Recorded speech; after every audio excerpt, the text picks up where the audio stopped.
Okay, gentlemen, let's get this show on the road. Let's keep it fresh. I'm usually at my best when I'm at my biggest, most threatening moment because it's like the swan. The legs are going like this, but the mind is completely calm.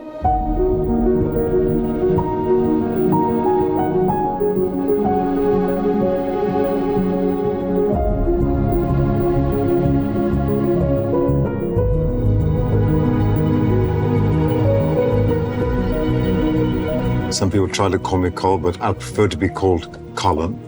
I've sometimes been referred to as the style guru. I'll take that one. Well, I've always had a very vivid and colorful imagination. And I was forever wanting to set the table or move furniture around. And I remember watching black and white television of I Love Lucy and seeing the Hollywood sign at the end. And I always said to myself, I'm going to go to Hollywood. I arrived with $400, one well-cut suit, an omnipresent suntan, and big dreams. I think today what I really am is a storyteller.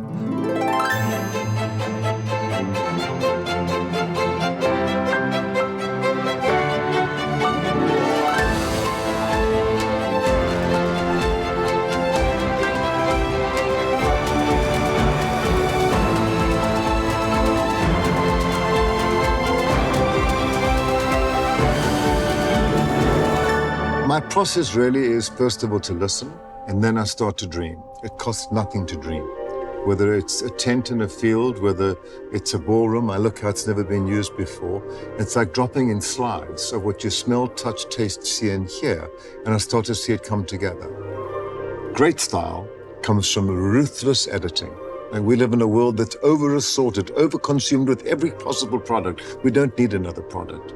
We need to know, how do you get rid of the 98% of the clutter and the mess and tell a story with the cream that remains at the top? I always say, when in doubt, throw it out. Because if you really want to know how stylish and elegant someone is, have them invite you into their home. How people receive you is a true indication of their level of taste and style. Are you OCD? Am I OCD? I think I'm self-diagnosed OCD and a couple of other three-syllable conditions.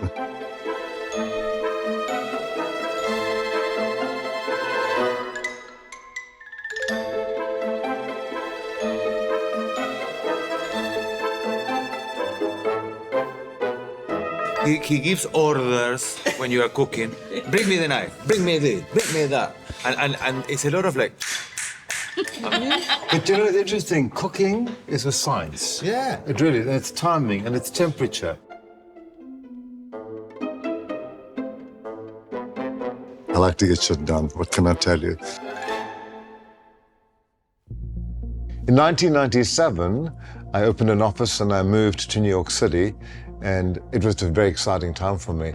I was the first of 5 seasons of my show, Everyday Elegance, on the WE Network. I was working as a contributor for 8 years on the CBS Early Show.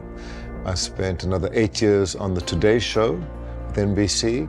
I had 7 years on Home Shopping Network and contributed to God knows how many different television shows. I was a contributing editor in Style magazine, so it really got a tremendous amount of coverage, media. I was pretty much everywhere at the time. I've gotten to work with so many celebrities and so many performers. I never again, and the interesting thing was, the more famous they were, the easier they were to work with. And speaking of humble and speaking of professional, I would say it all leads back to Oprah Winfrey. I launched my very first book. I called it Effortless Elegance.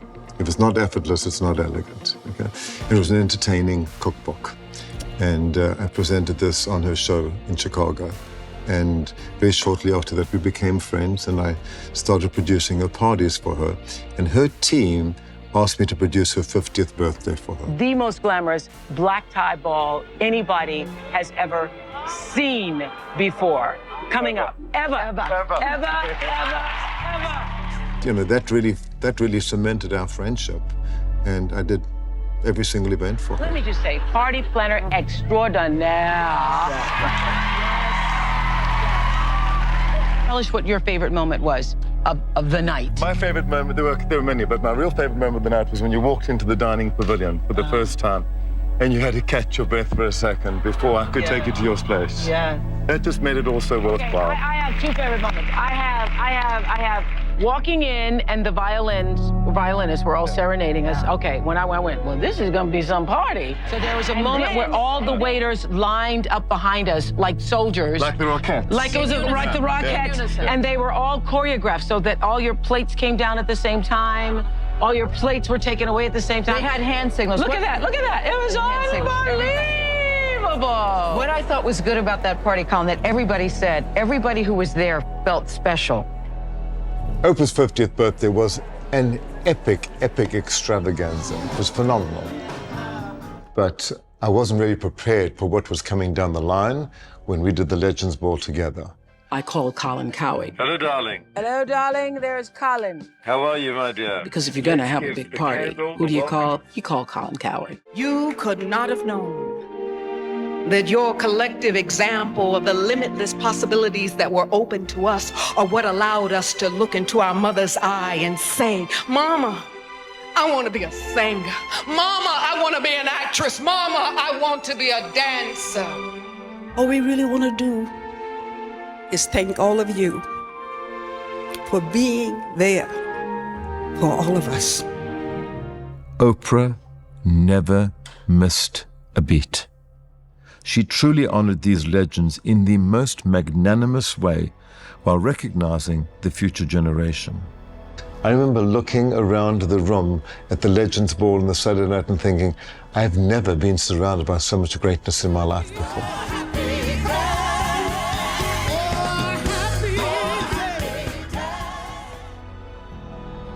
It was Colin who said, my dear, you must wear red to match the roses. You know, we're always talking about planning and planning and planning. I remember Quincy Jones once said, you can plan and you can plan and you can plan, but leave some space for God to make his magic too.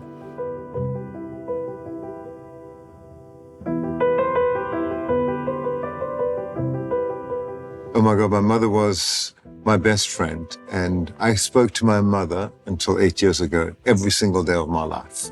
This is a mother who suffered from depression from time to time, but she always taught me that no matter how dark the situation, no matter how bad the situation, if you look, you will find light. You need to look harder to find the light. And if you can put one foot in front of the other, you will steer and you'll walk towards the light.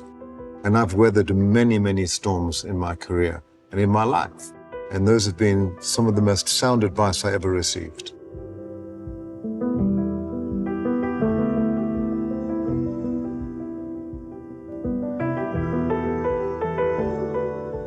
Danny and I got married in South Africa. It was the most amazing 10-day epic wedding.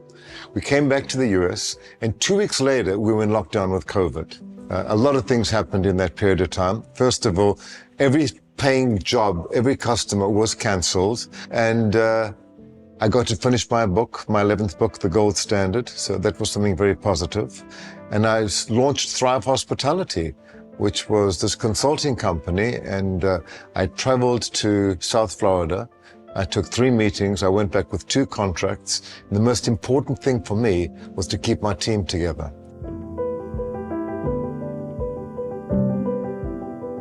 There's this idea in America that we have to entertain people, we have to impress them, right? It's not about impressing people, it's about making people feel comfortable and warm and welcome.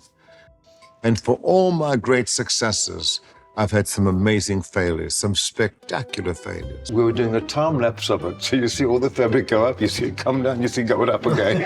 Barbara Streisand thought it was guacamole, but it was actually wasabi. 3 garbage bags. I put one over my head, I put one like this over this arm, one like this over this arm, and I was stepping all the stuff. And she came with a backpack on, black sweats and a baseball cap. I said, Catherine, darling, you look like the Unabomber. What are you doing here?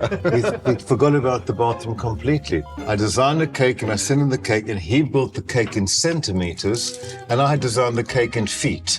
Okay, so I was expecting a cake that was 6 foot tall and I got a pyramid from Egypt. 3 minutes before she's got to walk down the aisle, the bride's says, I got to pee. I said, can you hold it? She said, no, I've got to go now. So I looked around the corner, and out of the corner of my eye, I saw a porta potty 3 seconds after the sit down. The weather says 0 precipitation, no rain, perfect weather in Miami. The heavens opened up out of nowhere and it rained like you have no tomorrow. I go to move the cake and the cake falls on top of me. And I think of Michael Jordan. It's not about how many times you fail, it's about how many times you get up and prevent from making that same mistake a second time.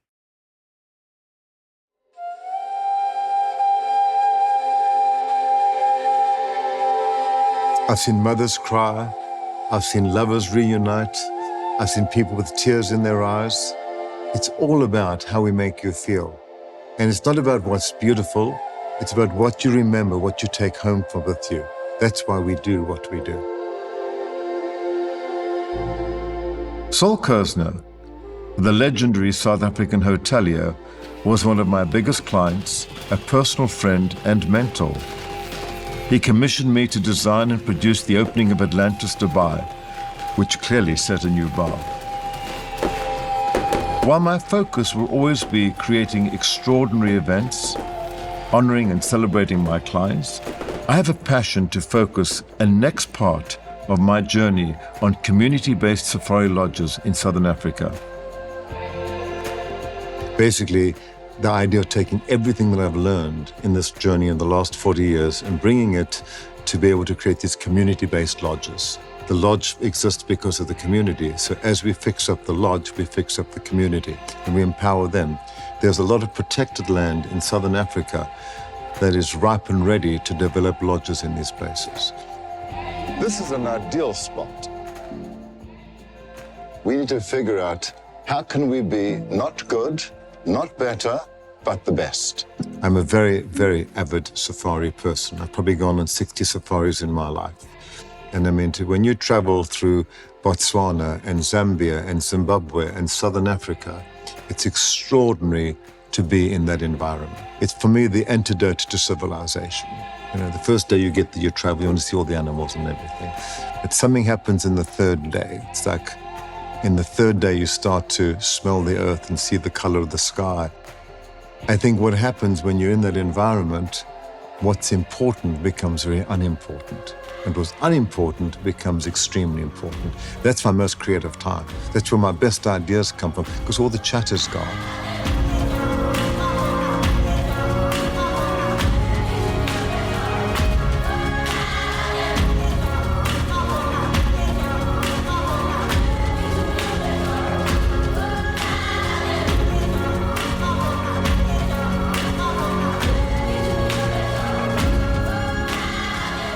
I believe in absolute generosity. I have been very blessed with many things in life, and at the end of the day, I'm a custodian for them. I don't own them. And I find that the more I share, the more that I give, the bigger my platform to give becomes. Wow. Yes. Thank you.